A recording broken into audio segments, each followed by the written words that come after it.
Race winner for today's 31st annual Jeff Foxworthy's Grit Chips 300 NASCAR Nationwide Series race, and it's the all-time winner in the NASCAR Nationwide Series, Kyle Busch. He drove the number 54 Monster Energy Toyota for Joe Gibbs Racing. He's joined by his crew chief, Adam Stevens. This is Kyle's 53rd NASCAR Nationwide Series victory, his second win in 2013, his fifth victory here at Bristol Motor Speedway. And Kyle, certainly one of the more exciting races we've seen.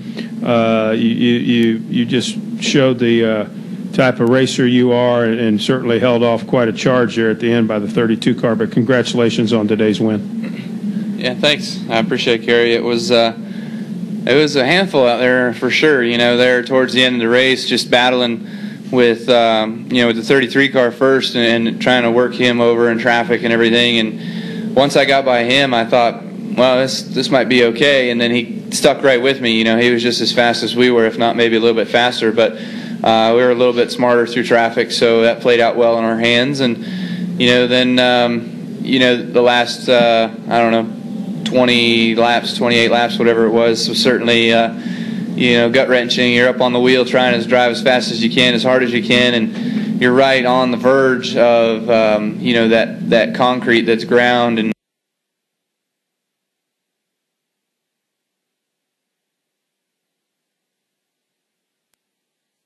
And if you slip just a little bit, I mean, it could be a huge mess. So we just kept trying to push that outside lane up a little bit more each and every lap, but keep the lap time going and keep Kyle Larson behind us. So he was running hard, that's for sure, and certainly brought a lot to the table today and put on a good show for the fans. And so we ran hard though and ended up winning the thing. So it's great for the Monster Energy team, everybody at Joe Gibbs Racing, Adam and these guys that deserve so much.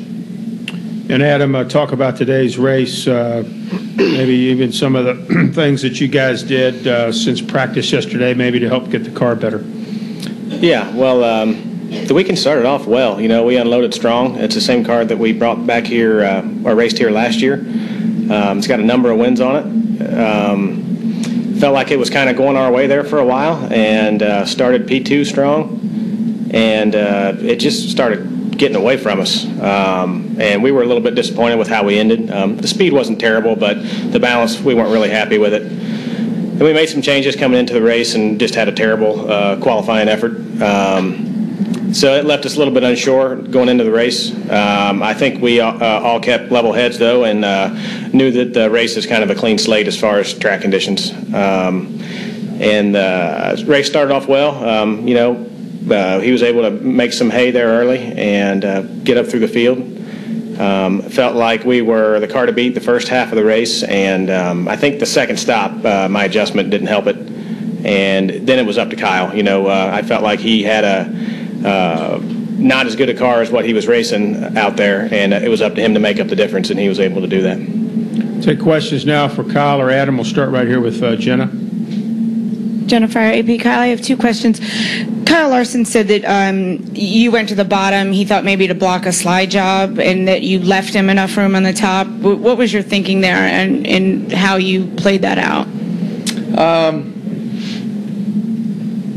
Yeah, I mean, that was kind of the thought, but there was two thoughts. One was, you don't ever want to give anybody the bottom for a cheap shot. I mean, I think Irwindale, my dad always said Irwindale is one of the cheap shot capital of the world. It's a horrible racetrack to race at with that sort of atmosphere going on. But, so that was one. But two, I ran the top in 1 and 2, and I gained so much ground on the 70 car that I thought I'm going to run in the back of it coming off turn 4. So if they go into turn 4, I don't even know who was driving it, but if they go into turn 4 and they slow down any little bit and it hurts my run at all coming down the banking, then Larson may have enough speed on the bottom to beat me back to the line. So I just wanted to take the chance of going down to the bottom and knowing that the start-finish line was only halfway down the straightaway, that I just needed to lunge off the corner and make it to the start-finish.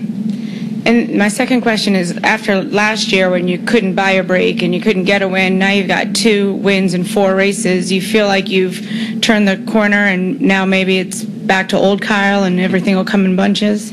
Well, you'd hope so, but this was a hard-fought race today, and I wasn't sure that we were going to get it there for a little while, racing to 33. I mean, he drove away from me, but just kept digging in and put my head to it and just kept trying to run the best line that I could and try to save the right front tire the best I could, because I knew it was going to be a long run on tires. We didn't plan on stopping again, so.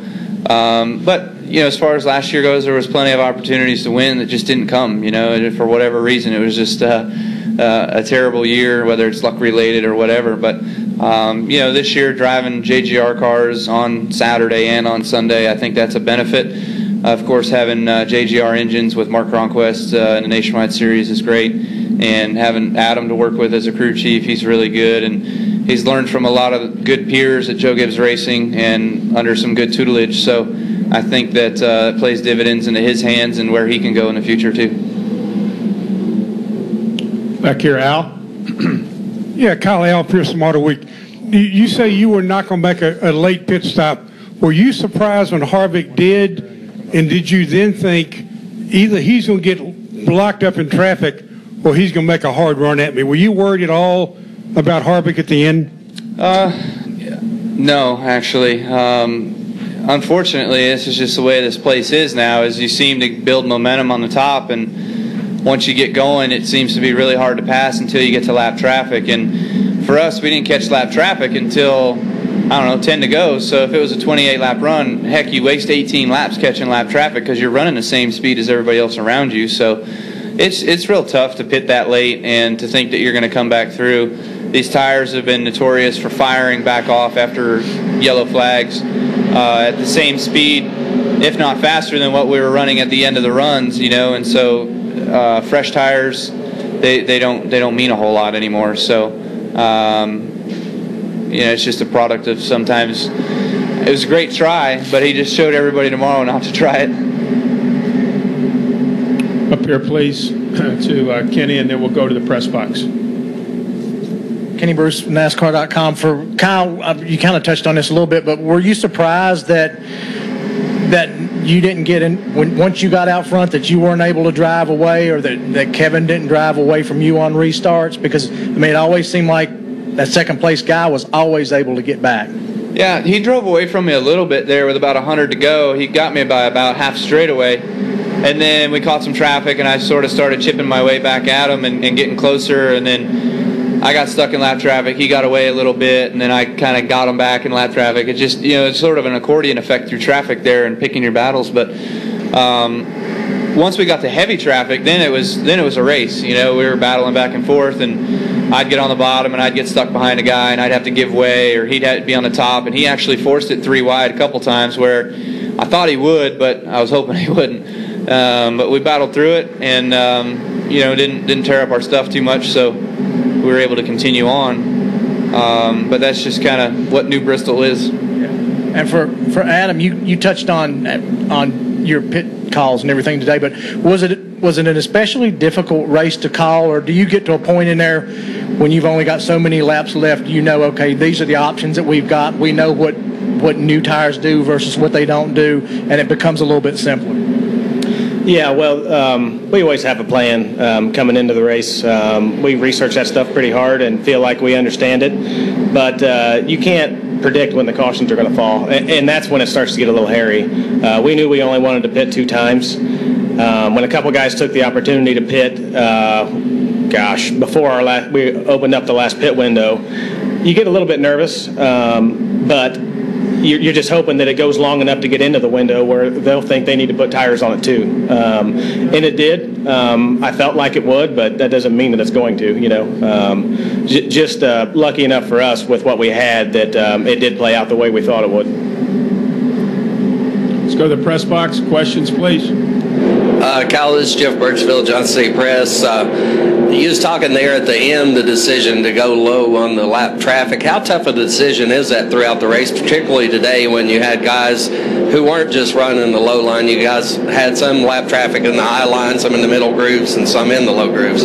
Yeah, like I said, the biggest thing there, as much ground as I made up in 1 and 2 on the top on that 70 car, I just figured, I'm going to run in the back of them in turn 4, so I don't want to take that chance. And I saw Sorensen was down there on the bottom, and I figured, okay, he'll probably, keep his speed going. He'll be rolling a little bit faster. So, it's a tricky decision. It could have worked out or it could not have worked out. But, you hate to be put in that box sometimes. But I'm just glad that it all paid off. And, we're sitting here talking to you guys with smiles on our face that we won today. So it's good. Back to Jenna. Kyle Larson, I assume you saw how the Battle of the Beach ended, how he beat Falk there. He said that he was a little bit aware of that in the closing laps, that he didn't want to do anything like that. I don't know if you were thinking about that at all, like, that he better be careful. I mean, does that go through your mind at all? And what do you think the repercussions might have been if he tried something like that? Well, you certainly want to try to win races the right way, and that's how I tried to do it as best I could growing up. I don't remember getting myself in a lot of hay when I was running races in the Nationwide Series or the Cup Series. I didn't win a lot, but the ones that I did, I didn't do it dirty. So, I think there's a way about going about things. I think there's a way that I did it, and I think there's a way that Keselowski did it. He ruffled a whole lot of feathers. And, all I can say is watch how things turned out from the past, and if that's how you want it, then go for it. But, he played it smart today. That was good on his end. I think that, a lot of people have been looking at him to try to see if he's going to be a wrecker or a checker. And, today, even though he didn't get the checkers, that's a checkers. That's how you get them. So that'll come back. I mean, you drive in the corner and drive in the back of me or something like that, I'm going to be here for a while, and if he keeps coming up through the ranks, he's not going to have fun dealing with me every week. But right now, I'm going to race him as hard as he raced me, but just as clean as he raced me, because he didn't put a fender on me all day.